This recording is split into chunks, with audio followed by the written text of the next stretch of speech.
Hey folks, Lever here once again. Hope you enjoyed my videos last night. I did a tribute for Kevin Conroy, who recently passed away. And for my Batman Marathon, I just finished Phase 2 last night, talking about my thoughts on favorite episodes of Gotham Season 5, the final season, which is on my channel. And now, I'm just wearing this little Batman shirt because it's getting cold. It's like 30-something degrees this morning. But anyway, now getting into Phase 3 of my Batman Marathon, talking about reviewing the Batman animated movies. And also, you can consider this a tribute video for Kevin Conroy, because this was the first Batman animated movie, and I believe the first DC animated movie, I believe. One of the big ones to come out, yeah. This was technically released in theaters back in December of 1993. That was when this movie came out, when I was a baby. But anyway, this film is a 1993 animated romantic superhero film, and that is the 1993 superhero Batman film, Batman Mask of the Phantasm. Yes. Welcome to my review of this movie. I love this movie. What can I say? This is a classic. This is definitely probably one of the best Batman movies. Not if the best. I would say the best animated one. Hard for me to say the best live action Batman movie right now. I know people say The Dark Knight, but I would say probably Tim Burton's Batman. But when it comes to an actual best Batman movie, I don't know, it's hard to pick. For me, it's between Batman 89 and this, and Batman Mask of the Phantasm, that I put up in that rank of best Batman movies. This is probably second or first for me, I'm not sure.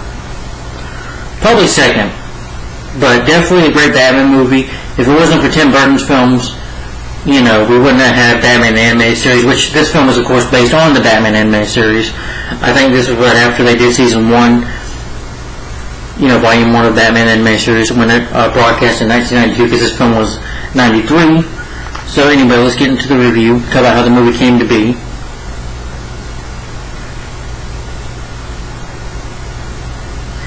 Yes, this film is based on the Batman Animated Series, like I just said, and it's the first original authentic film produced by Warner Brothers. The first film in the DC Animated Universe, yes, and the only one released in theaters. A lot of the rest of them after this, were direct-to-videos. Let's get into the film's production. Impressed by the success of the first season of the Batman animated series on Fox, Warner Brothers assigned Alan Burnett to write a story for a full-length animated film. The original idea for the film was to have Batman being captured by his enemies at Arkham Asylum and face a kangaroo court in which the villains try him for making him the way they are, which of course would be in Volume 3, I believe, an episode called Trial, I believe. The idea concept, however, was considered too brain. It is required to have Batman to be immobile for a long time, so that idea was later used in the series episode Trial, which was aired after the film was released. Although the Joker does play a pivotal role in the film, it was Burnett's intention to tell a story far removed from television series. Regular Rogues Gallery Burnett also said he wanted to do a love story with Bruce because no one had really done it on the TV show. I wanted a story that would get into his head. Members of the creative team have claimed that they did not intend for the Joker to appear in the film. Paul Dini has contradicted this, stating that the Joker's role is always part of the story from the beginning of the film's production. The writers were highly cautious of placing the Joker in the film, as they did not want any connection to Tim Burton's 1980 film Batman. But writer Michael Reeves said, "We realized we could make his appearance serve the story in a way that we never could live in live action. In order to keep the Joker a sole threat, Bruce Timm and Burnett convinced the frequent animated series to not use Harley Quinn in the film for that reason. The same technique was brutally used in the episodes Joker's Wallet and The Strange Secret of Bruce Wayne." Aiding Burnett in the writing of the script were Martin Pesco, who handled most of the flashback segments, Reeves, who wrote the climax, and Dini, who claims he filled in the holes here and there. The film's plot was heavily influenced by the 1987 miniseries Batman Year 2, written by Mike W. Barr and illustrated by Alan Davis, Paul Neary, Eckley McFarlane, and Todd McFarlane. Also, Will's 1941 classic Citizen Kane serves as an influence for the flashbacks. A story about loss and the passage of time. The character of Hazel, the cook robot of the world of the future, was named by Burnett after Hazel the maid. On the other hand, the designer of the Phantasm, who was ideated by Bruce Timm, wanted to look like, of course, the Phantasm himself, to look like the Ghost Person Future, coming up with his designs and stuff. 20 different versions until one was found which conceived the film's career. According to Burnett, Phantasm was like the Grim Reaper with a cape. Although the idea was to make it was in a Ghost of Christmas Yet to Come, which was from Charles Dickens' novel Christmas Carol, something even the Joker mentions in the finished version of the film. Early in production, Warner Brothers decided to release Phantasm theatrically, so as early in production they decided to release this film in theaters rather than straight to video. That left less than a year for production time. Most animated features take well over 2 years from finish to final release. Due to this decision, the animators went over the scenes in order to accommodate the widescreen aspect ratio. The studio cooperated well, granting the filmmakers a large amount of creative control. Warner Brothers also increased the production budget to $6 million, which gave the filmmakers opportunities for more elaborate set pieces. The opening title sequence featured a flight through a computer-generated Gotham City as a visual joke. Distinguished director set the climax of the film as a miniature model of Gotham City, where Batman and the Joker are giants. This was a homage to the mainstream Batman comic books of the Strange era. Often featuring a hero fighting against a backdrop with gigantic props. They would do another homage to Spank Sports and the new Batman Adventures episode of Legends of the Dark Knight. From start to finish, this film was completed within 8 months. Paul Dini involved into the flashbacks in Batman's love life, the themes of the movie. Bruce is basically about his loss. At first Bruce and Andrea are set for marriage, but then Bruce is given a farewell note. You would know the main story of the theme, which I'll get more into. The music score is, of course, by Shirley Walker, and I think she does a great job. And the movie has about 11 tracks, including a song by T. Carrera called I Never Even Told You at the end of the film. You had $10 relations were released for the movie. These comes with a comic book on the movie.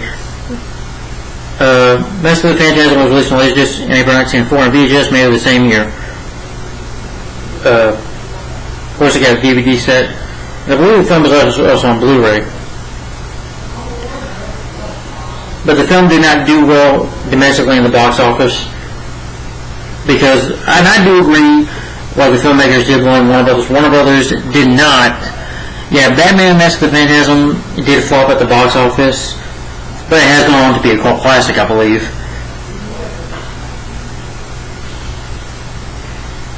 Yeah.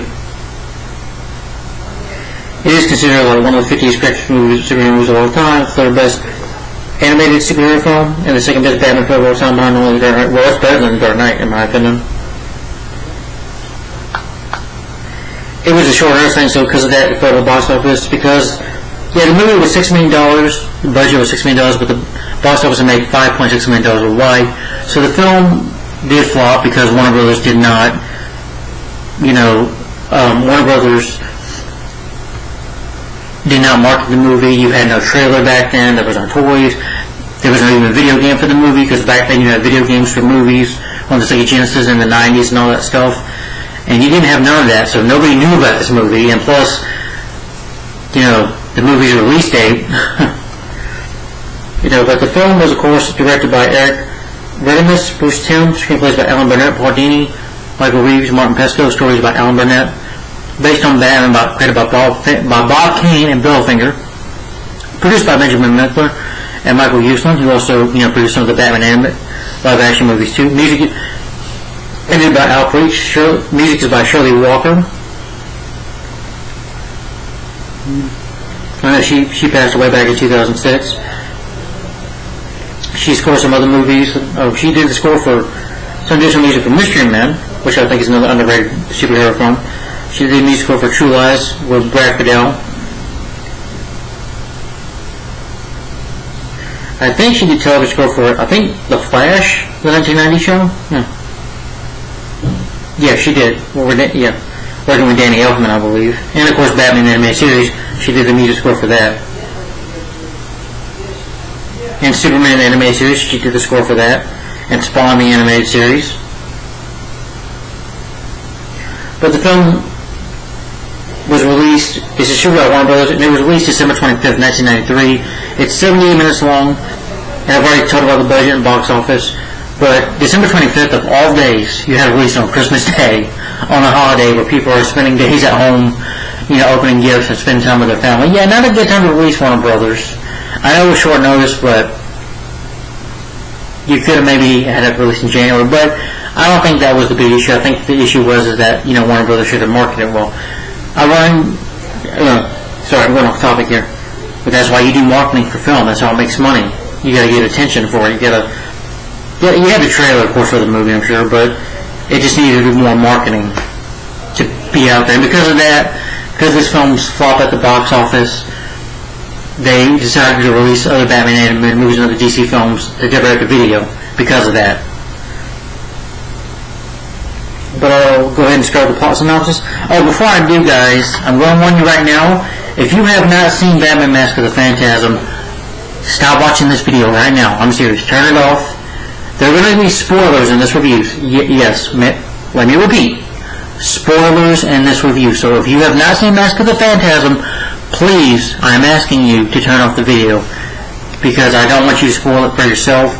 There will be spoilers in this video involving Batman Mask of the Phantasm. I'll even put it in the description below. So if you have not seen this movie, turn the video off. You were warned, so you spoil it for yourself if you're watching. It's your choice to watch, but, like again, spoilers in this review. But if you've seen this movie, and you're watching right now, stick to the review, even with the crappy audio. But if you haven't, turn the video off. But if you have, watch the video, or go watch the movie on HBO Max if you have that art. I definitely recommend buying it on DVD. It's definitely worth it. It's only 78 minutes long. It's not a long movie at all. It's only 1 hour and 16 minutes. But definitely don't watch the review, because there are spoilers for this movie in this review. If you have not seen Mask of the Phantasm, I'm just letting you know.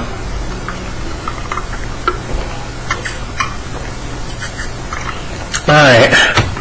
So basically what Mask of the Phantasm, the plot synopsis is that this time around, this feature, Batman is pitted against a mysterious figure who pretty much in this story is that you have this new vigilante in town called the Phantasm, and he is basically murdering mob bosses, and Batman gets accused of murdering these, he gets blamed for the murders. So the cops decide to come after Batman and decide to take him down. Except Commissioner Gordon.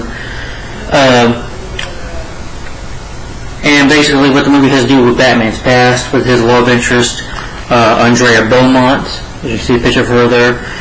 And Batman has, of course, investigate and find out what the Phantasm is up to, find out why he's killing and who it is behind the mask, and stop them. Meanwhile, one of the mobsters, big mobster who's got really old, he hires the Joker to take down Batman for good. And so Joker becomes involved in this too, and things get even more wild. And like I said, the movie has to do with Batman's past. The story does. But basically, Andrea Beaumont, she's basically the woman that could have stopped Bruce Wayne becoming Batman. So, yeah. Alright, now, like I said, spoilers in this video, so now we're getting into the movie itself. So you're warned. And please, no spoilers in the comments if nobody's seen this movie. So, yeah.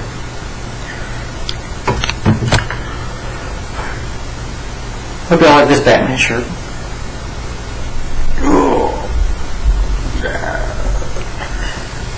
Is it 11:46? Okay. Sorry. I want my Darth Vader cup.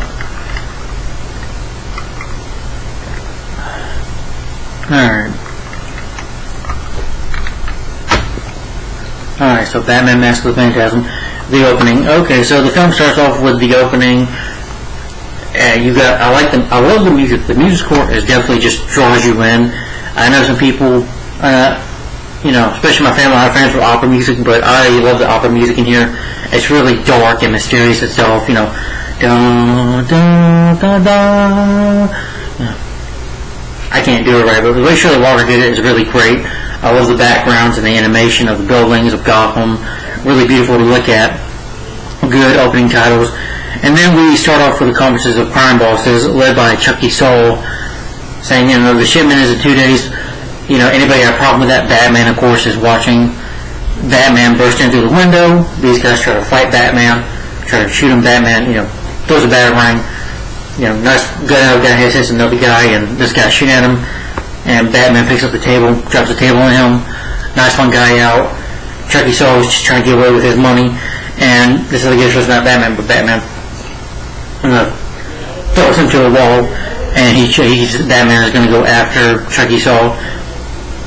And I like it though, the part when he takes the table that he dropped the guy on, the guy tries to reach for his gun, but Batman just, steps on the table and knocks the guy out.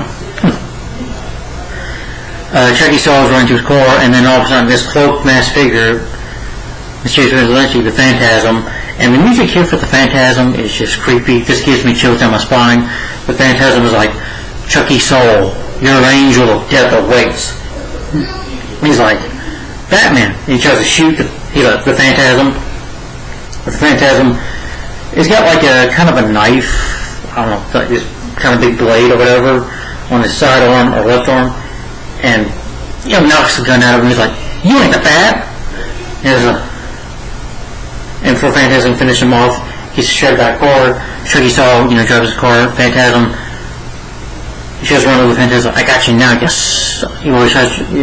Phantasm breaks the window, but Chucky Saul's able to get him off the car. And he's voiced by the late Dave Miller, by the way. Oh, I forgot to mention that. Damn, the voice actors. I'm sorry. Yeah, voice cast. You have Kim Conroy as Bruce Wayne, Blake Kim Conroy as Bruce Wayne, Batman. Mark Hamill as the Joker. Dana DeLucia as Andrea Beaumont, the Phantasm. Stacy Keach voices Andrea Beaumont, but also voices the Phantasm. I'm sorry, I forgot to mention. Hart Bartner. Dan DeLucia, she voiced Superman. She voiced Lois Lane in Superman the animated series. Hart Bartner voiced Arthur Reeves. I think he was a Die Hard, I believe. Stacey Keach as Carl Beaumont. Abby Voelkley as Sarah the Weezer for Lester. Dick Miller as Chucky Saul. John P. Ryan as Buzz Bronski. Elmer Savoy Jr. as Alfred Pennyworth. Bob Hastings as Commissioner James Gordon. Barbara Constance as Harvey Bullock. Jeff Bennett provides additional voices at first and second Bear Cop and Helicopter Cop on radio. Arlene Scorner as Mr. Bambi, as Mrs. Bambi, one of Bruce's social efforts, uncredited. Okay.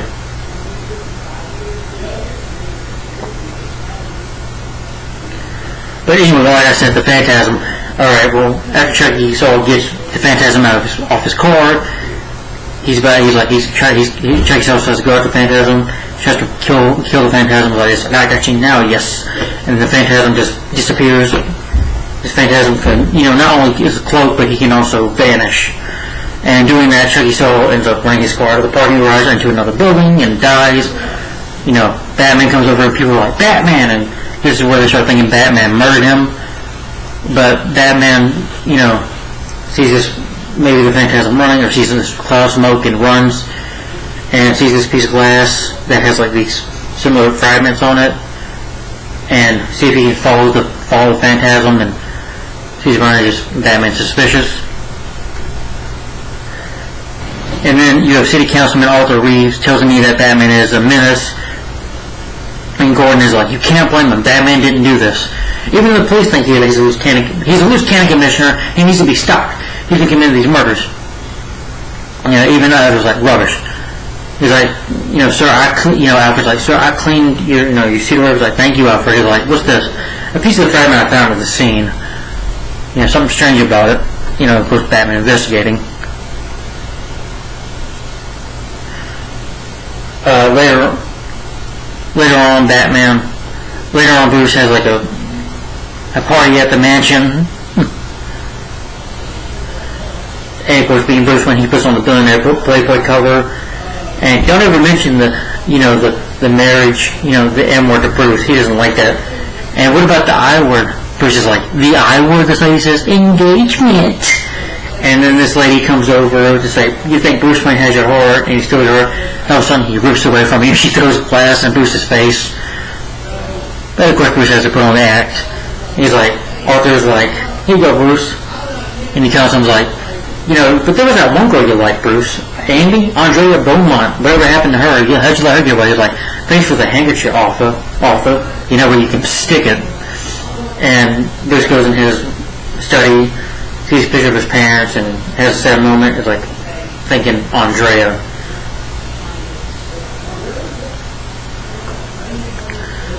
And we go to a flashback 15 years ago, and this is where Bruce is in his college days, kind of where he'd been training, going away from in the world, from training and Master to there become the vigilante. Of course, but this is before he becomes Batman.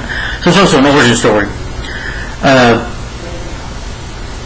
Bruce is just at his Wayne's at his parents' grave, making a promise, making a vow to avenge their death, to have vengeance, so that no one has to go through what he's been through. But meanwhile, here's this woman talking, and he's like, "Excuse me, ma'am. You talking to me?" He's like, "Oh no, I'm not talking to you." He's like, "Okay." He's talking, like, "I'm sorry, I heard my name." And then she's like, "Andrea Beaumont," and this is where he meets Andrea. And he's like, "I talked to my parents too. What'd you say to them?" "I made a vow." "What kind of vow?" "A secret?" "Ooh, man, a mystery." And when he meets Andrea, she knows that he's Bruce Wayne already, and because Bruce dedicates his life to fighting crime. Later on, he puts on a ski mask. I guess this happens in the comics. Bruce goes after these criminals in the ski mask, tries to tell them, "Back off, drop your guns down." And of course, they're not scared of him. Instead, Bruce has a fight with them. He does get beaten up a little bit, but he's able to take them down eventually, save the guard. One of them gets away in a truck. Bruce jumps on the truck, trying to stop this man. And, you have a young cop, Harvey Bullock, and him and another cop driving. But the truck gets away and stops the cops. But Bruce, tries to get like a hammer to break the window, but the guy uses the brakes. And, Bruce is in the front of the truck, grabs these. He's got these kind of ninja weapons to fight, and uses it to break the guy's tires, and he gets away. And he talks to Alfred. He's like, "Alfred, that's the problem. They weren't afraid of me. I've got to show fear in them." And Andrea shows up. She's like, "I've been waiting for 3 days for you to call." You expect every guy you meet to call? Well, the ones that know how to dial a phone. And I do like that Andrea could be a bit of a smart aleck. He's like, "Ninjutsu, karate." And she's like, "Gesundheit." And joking with him, Bruce is like, and she's like, "That was a joke. Ninjutsu is no joke. It takes years to master." And she grabs Bruce, knocks him down, and he's like, "Self-defense class for girls." He always laughs, and Bruce knocks her down. And she's like, "Well, are you always in this moment?" And they look at each other's eyes, and they share a kiss, their first kiss. And I like it though when Alfred kind of just, was going to bring Master Bruce some lunch or whatever, and the kiss, and Alfred's like, "Oh." That was funny.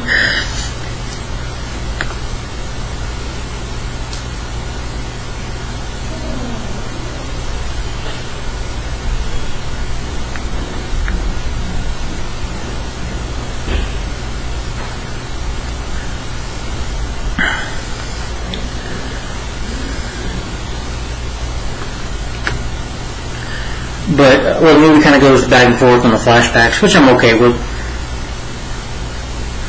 Then when we get back to the normal time, you have another mob boss who gets murdered. That's Buzz Bronski, and Buzz is going to pay, I guess, his respects somewhat at Chucky's house funeral. He's like, "Yeah, I'll be right back, boys."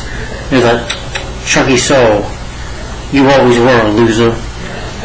Throws the flowers there, and then Buzz Bronski, then the Phantasm shows up. Buzz Bronski, her angel of death awaits. He's like, "Get away from me, you freak!" And he runs. And he's trying to call his men. And he even tries to, not fight the Phantasm, but throw like an axe. But the axe, phases through him because the Phantasm disappears. And he's like, "What the?" And then he runs and he falls in a hole, that was a grave that was dug. He's like, "Farewell, Buzz Bronski," and Buzz was thinking he's safe. He's like, "Whew." But there's this angel stone or whatever that the Phantasm picks up and drops right on Buzz Bronski, killing him. And Buzz's men see the Phantasm, and of course they're like, "Batman," "What's the Bat doing this?" And they shoot at him.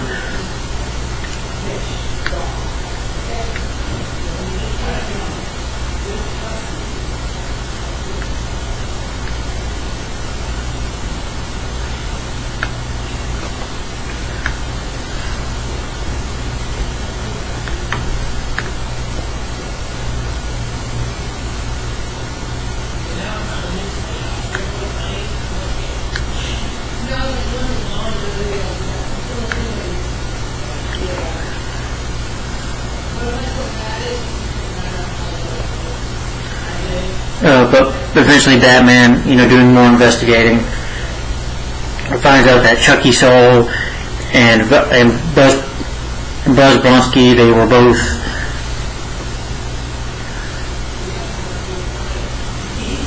not just gangsters, but they, of course, had like a business they worked with together. So this Batman, investigates that they had like a business running together. And then they were both lieutenants of retired Salvatore Valesta, who was like, he's like kind of after, and he's like, Bob who smoked a lot, and because of that, he has to have like an inhaler a lot. And when he looks at the paper, he's like, Buzz, Chucky Saul, Chucky, Buzz. And then, he's like having a smoke attack. He's like, why? And he tries to talk to Arthur Reeves, do you have any witnesses? And he's like, well, you can't have police protection, Arthur tells him. And he's like, I said, what are you, a comedian? This is the Batman we're talking about here. I'm as good as dead. He's like, and Arthur just rejects him and walks away.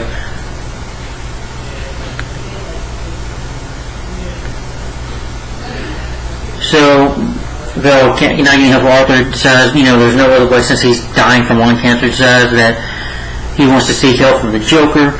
So he's like, this is the only option. Goes to the world of the future, and, welcome up to the future, and Joker, voiced by Mark Hamill, was always great.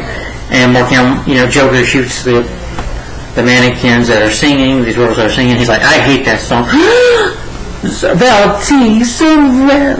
It is about the weasel from Lustra. Gasp. See me. I was like, Sal, my old pal, how you doing? He's like, hello, Joker, just here to talk some business. Ooh, business, that's fun. Now hang on to your head, and hang on tight, and puts him down, and they ride this roller coaster ride. He's like, my security, he kicks this robot dog, and he's like, with this robot woman, I forget. But of course, Joker, you found out, used to be a mobster himself, before he became Joker. And he's like, okay, let's talk business. I'm sure you heard news about the Batman, and Joker doesn't seem interested. What about look like pest control, as he wants to hire Joker to, take out Batman. And at first Joker thinks it's funny. Joker then of course takes it like this. Ooh, isn't it great if I finally driven him off the deep end? He's like, think about it, you fool. How long until he gets me, and then how long until he gets you? Your hands are just as dirty. He's like, don't touch me, old man. I don't know where you've been. But, Sal, look, of course, my old friend, I'll help you. That's what I want to see. And then Valda smiles, like, and Joker's like, that's what I want to see. A nice, big smile.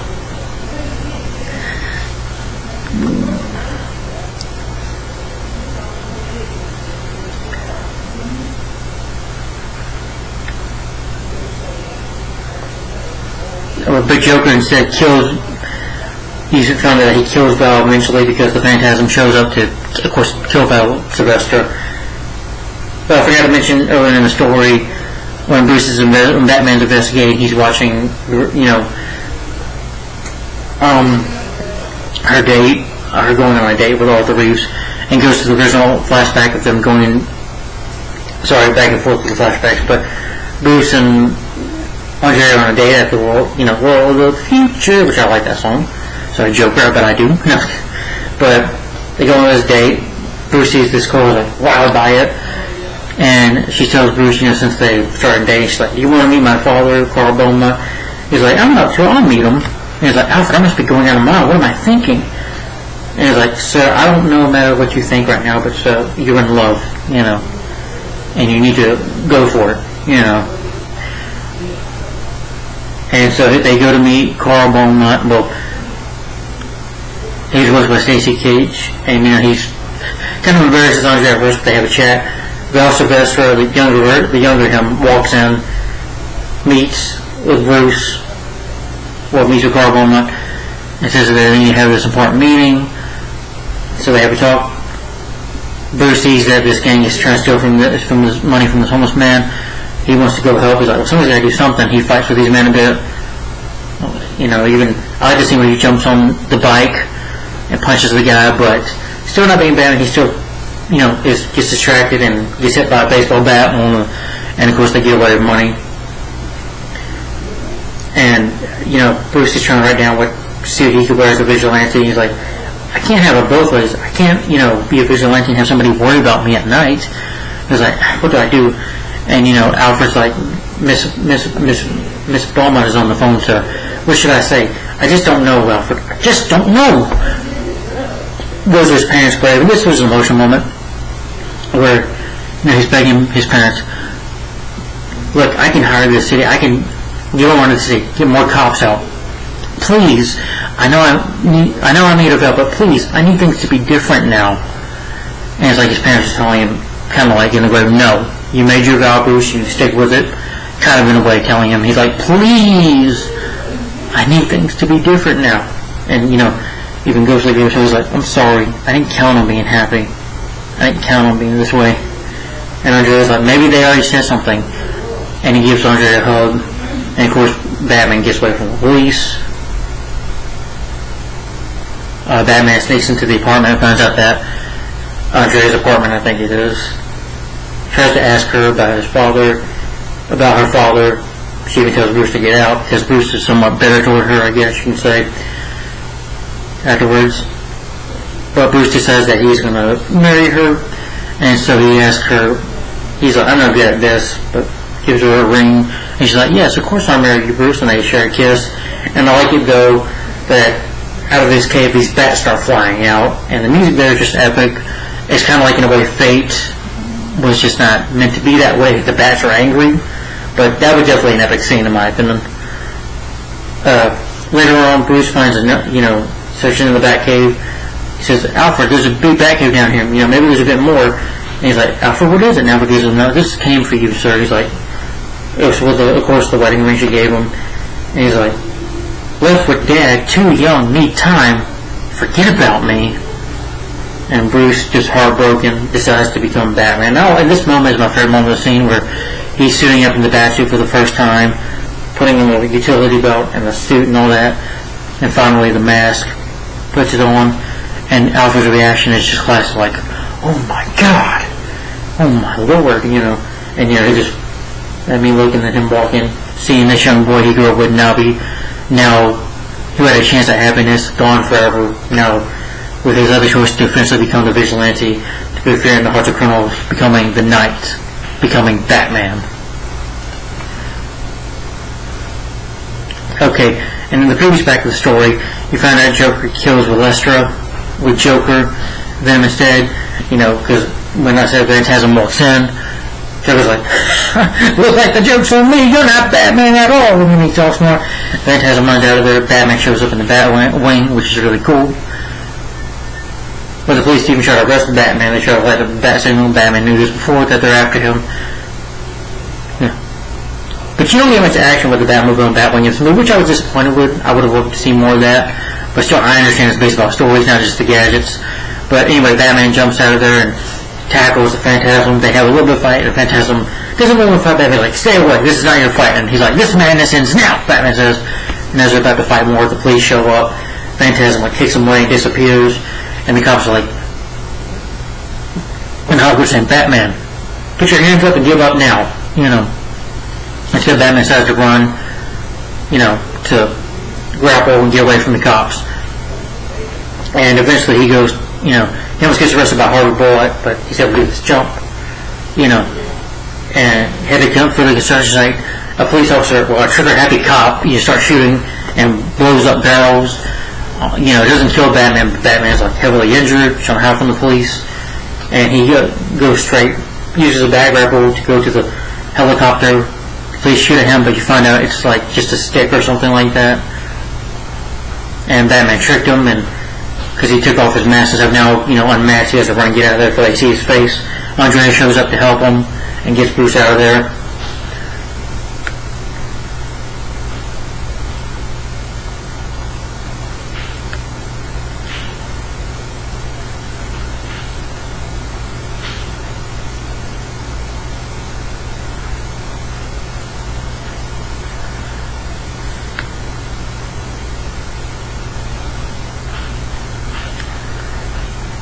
Andrea eventually explains to Batman that she and her father had been hiding in Europe. That after that night, when he asked her to marry him that day, that night when they went back home, you see Carl Beaumont begging for his life, begging. He's like, I'm sorry you had to see this from Beaumont, and Buzz grabs her. These are the younger versions of them. Grabbing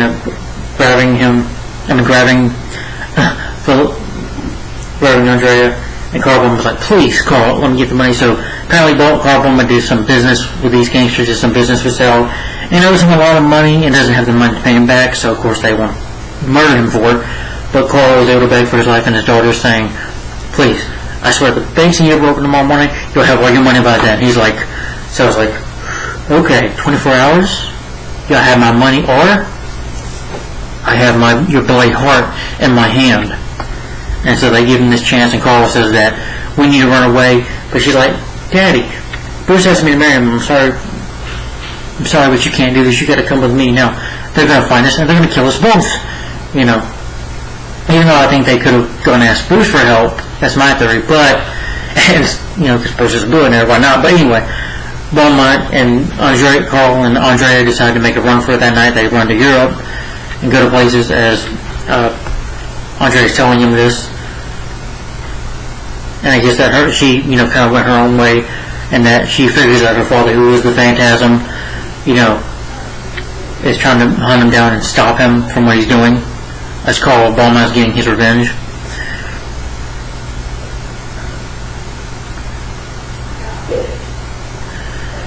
Beaumont did repay them, but they wanted more, so I guess you can say he's on a bloody rampage.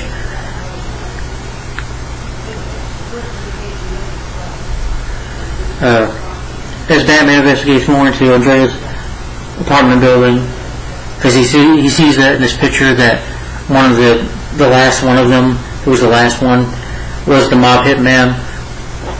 You see, if there was a cigarette, he's like a mob hitman.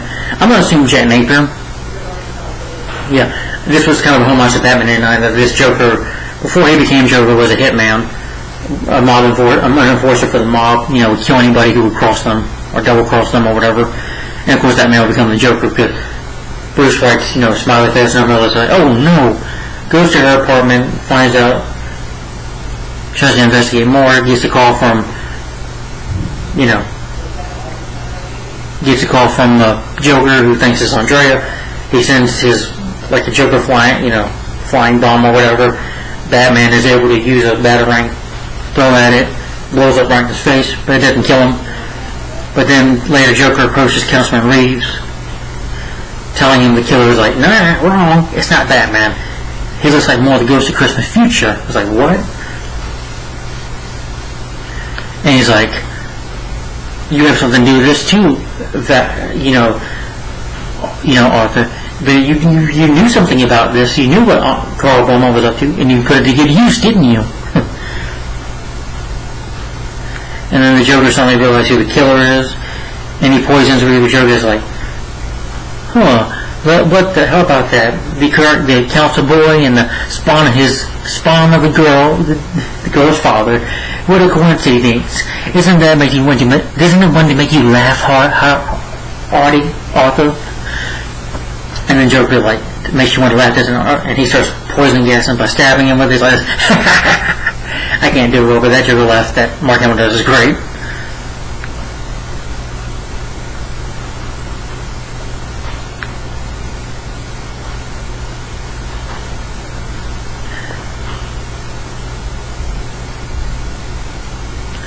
Reeves, who's now treatment for Joker, Batman pays him a visit. Batman's like, what's your connection to the mob? What's your connection to Beaumont and all this? And he's like, I don't, why did the Joker come visit you? He's like, because he's laughing. He just talks to me and laughs. The Joker gets, and Batman goes like, that's not the answer I want. Alright. You figure that Reeves tells him that he stayed in touch. That he stayed in touch with the Carl Beaumont in Europe. That he was running for campaign or running for office and asking, that he was asking Carl Beaumont for help, for money. Beaumont said no. And so Batman realized that Reeves sold information on his whereabouts to the Flester. So since, he refused to pay his illicit campaign, Arthur, decides to get revenge, and he basically sold the whereabouts of Carl Beaumont, sending Jack Napier, the enforcer, to go after Beaumont.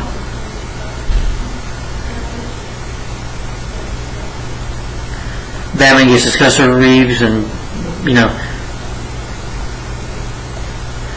Batman doesn't offer him an endo. He just Arthur Reeves just starts laughing and going into madness now.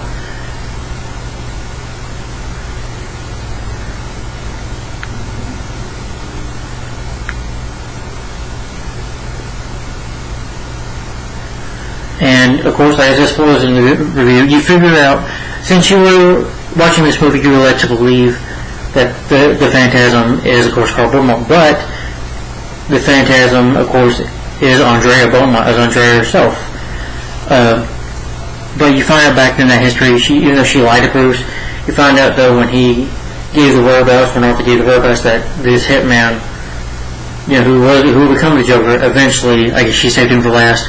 She's coming home one day, Andrea in the past, she's coming home one day, with groceries, and the man was all about, she's like, you, but he paid you, and, the man just picks up an apple, rubs it and eats it, and she comes home to find out her father has been murdered, and so, Joker knows it's her, and they fight. She's like, Joker, you're not laughing, I thought you thought death was amusing.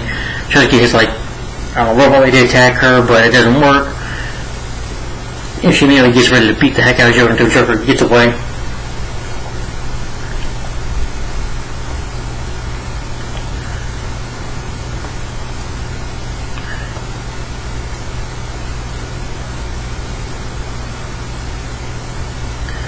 Apparently Andrea was out for revenge the whole time, that she'd been planning this for years. She gets done some training to cloak and dagger and all that stuff, trying to kill these guys, and is out for blood. Revenge.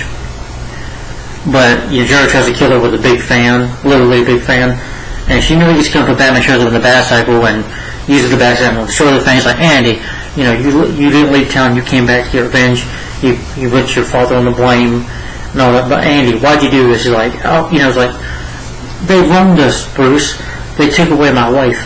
They killed my father, they took you away from me, they had to pay. But Andy, as Bruce calls her, she knows he's Batman, because she sees him earlier in the movie at his parents' grave and realizes it's Bruce. But anyway, he's like, Andy, what will vengeance all? Like, if anyone knows that question, the answer to that question, it's you, Bruce. So Andy, leave, please. And she does. So Batman decides to go after Joker.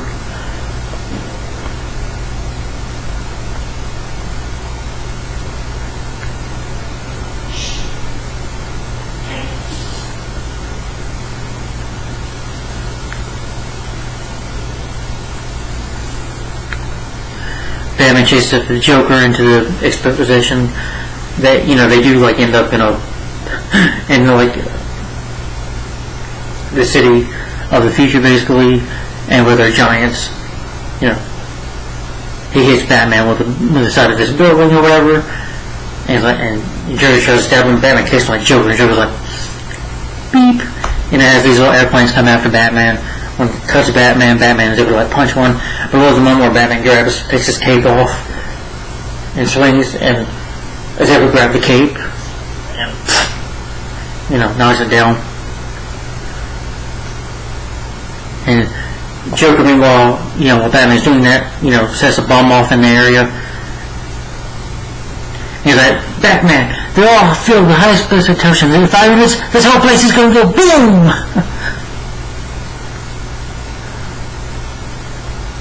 Joker tries to fly with the jetpack, but Batman grabs him like, you crazy? We'll both die. I was like, whatever it takes. And Batman crashed basically into a world statue itself. And he's like, Batman, I gave up. Tell her I gave up, Batman. And he's like, Andy, you need to get out of here. He's like, no. Either one way this ends tonight. And the place blows up. And Joker sees this and starts laughing, which I love Mark Hamill's laugh. And Joker and Andrea, she disappears with Joker. He's like, Andy, you can assume that she didn't kill him because Batman animated series continuing, Joker's in there, so I guess you can assume that she, just put him back in Arkham. I have to assume that.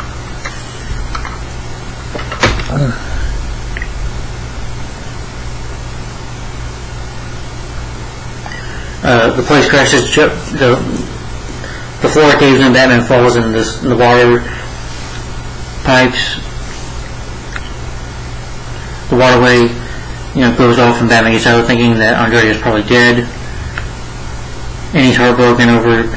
And Alfred even tells him, I'm thankful that you didn't fall into the pit of madness long ago, Mastermind. You could have, in a way, if Bruce could, Batman could become like her, become like Andrea. He could have became her. He could have became a mass murderer, And I think having you fall into that pit, you go out there every night and almost do that. He's like, sir, he goes up to Bruce and says, but she fell into that pit a long time, Master. No one, not even you, could have rescued her from, becoming the way she did.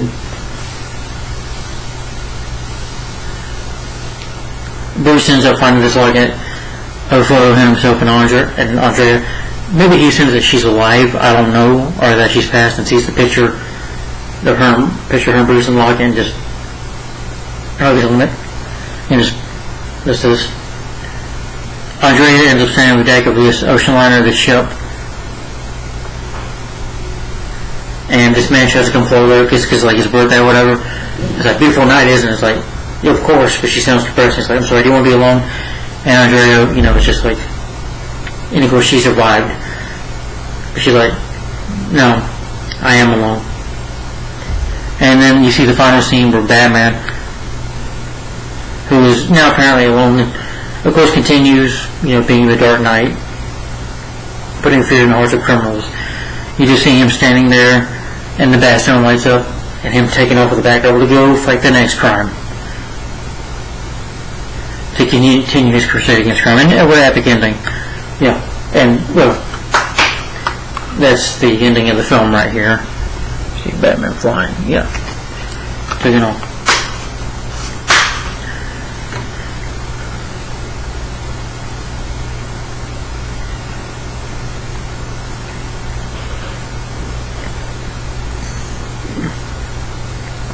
Alright. But I'm going to go any longer on this. I'm going to just end this review and say right now, give my final thoughts on Batman Mask of the Phantasm. That was the end of the movie. I felt like it deserved a good long review. It's a great movie. All I can say is that Batman Mask of the Phantasm is a classical movie. The story is really good. I like the love story with Bruce and Andrea. I like seeing Bruce's past, because she could have prevented him from becoming Batman. But I like how Batman gets involved in these murders. I like that the Joker's in here. It's a really good balanced story. It's a very good story. The animation, the 2D animation is great. I love it in here. The Phantasm is a scary villain. That music gives me chills. And I like the voice cast. I think Bruce Timm and them did a good job directing the movie. Yeah, I would probably say that this is probably the best Batman movie, or Batman animated movie. Definitely still the best, in my book. I have no problems with it. Maybe some minor nitpicks, but they're just nitpicks, not really problems. There's things you can nitpick about a movie, but still, despite that, the writing, the script, the music score is great. The late Shirley Walker, late Kim Conroy, he will always be the definitive voice of Batman. He will always be the voice of the Dark Knight, the definitive voice of Batman. And David Lean does a good job, and Mark Hamill as the Joker, always fantastic as the Joker. And I like the story, the animation. It's a shame that this movie didn't do well at the box office, but I just believe that due to the Warner Bros. Not marketing the movie well, and releasing it on Christmas Day, I don't think it was a good idea personally. I don't know when they started making this movie.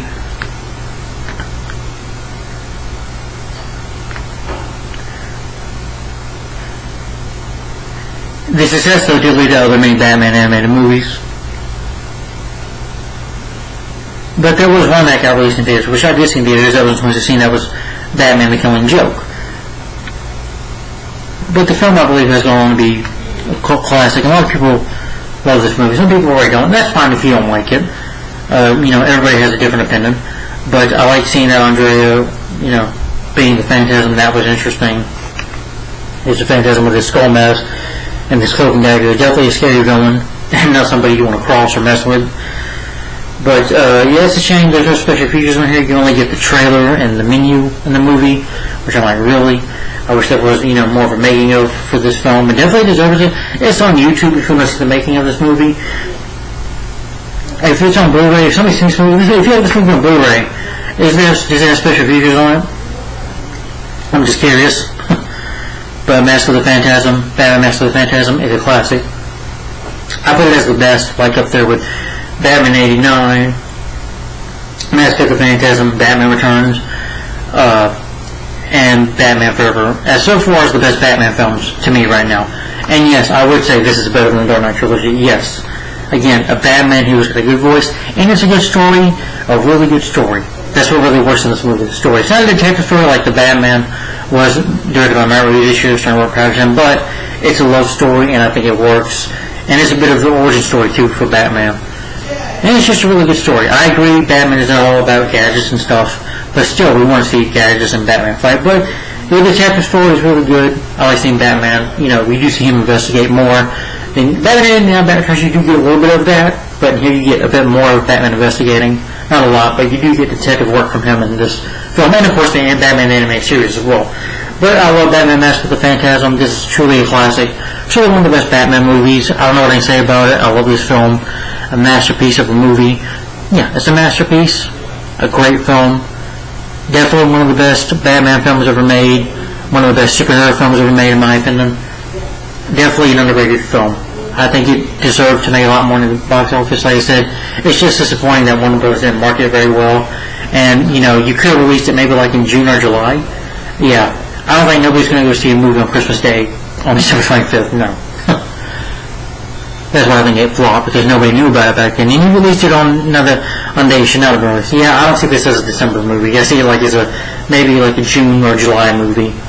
But I guess Warner Bros. Just, figured, because Batman Returns made money, let's just rush it out there, or just didn't really put any effort into, it was kind of at the last minute, let's release it in theaters, but they didn't really think it through, I guess. But anyway, despite that, it's still a great movie, it's still a classic. Okay, I'm done with this review.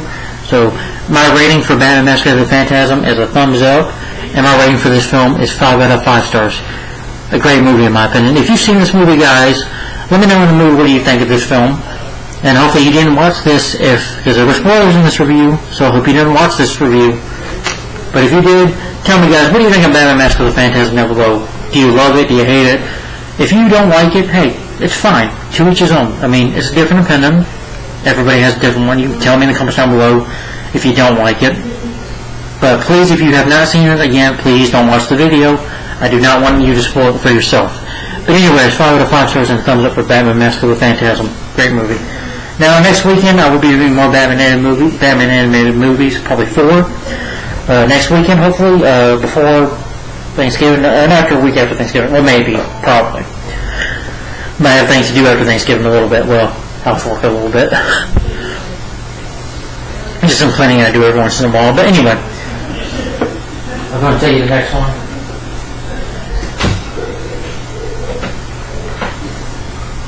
And, by the way, guys, these are 29 Batman animated films. Well, 28 now, Batman animated films. I'm going to review 28, yeah, big number. Superman, I think, was like only 7, but this is 28 for Batman. So, but anyway, next will be, I believe, make sure I'm getting this right.